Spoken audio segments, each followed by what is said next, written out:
4 حاجات صغيره لو عملتهم بس قبل ما تنام ربنا سبحانه وتعالى هيدخلك الجنه على طول. اول حاجه اتوضى قبل ما تنام، اهي سهله، هي ما فيهاش اي حاجه، يعني قبل ما تدخل تنام ادخل بس كده الحمام كده الاول واتوضى وتعالى ادخل نام.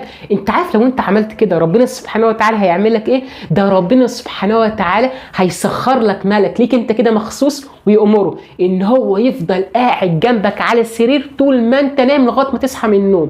وطول ما انت نايم عمال تتقلب كده اليمين وشمال يفضل الملك ده يدعي لك ويقول لك اللهم اغفر لعبدك فلان، يقول اسمك يعني، اللهم اغفر لعبدك فلان فانه قد بات طاهرا. ايوه الملك هيفضل قاعد جنبك طول ما انت نايم لغايه ما تصحى من النوم ويفضل يدعي لك بالدعوات دي.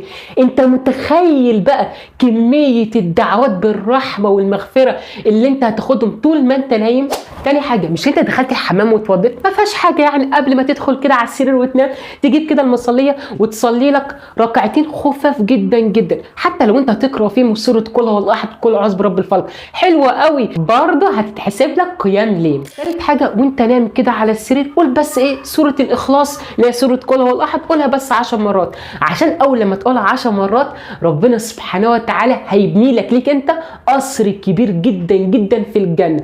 وخد بالك اللي بيكون ليه حاجه في الجنه بيروح لها، يعني انت لو ليك نخله او ليك بيت او ليك قصر في الجنه هتروح لها في الجنه. اما اخر حاجه بقى خلاص وانت كده راح في النوم قول بس الدعاء الصغير ده، اللهم توفني مسلما والحقني بالصالحين. ما تنساش دلوقتي تعمل حفظ للفيديو ده وتكون سبب ان حد تاني يشوف الفيديو ده، علشان ما تنساش لما تيجي تنام تعمل الحاجات دي، وكمان يمكن يكون حد تاني يتعود يعمل الحاجات دي بسببك. فتخيل بقى كميه الاجر والحسنات والثواب اللي انت هتاخدها. في الاخر زي ما انت طبعا عارف انا عموره اللايف كوتش بتاعك.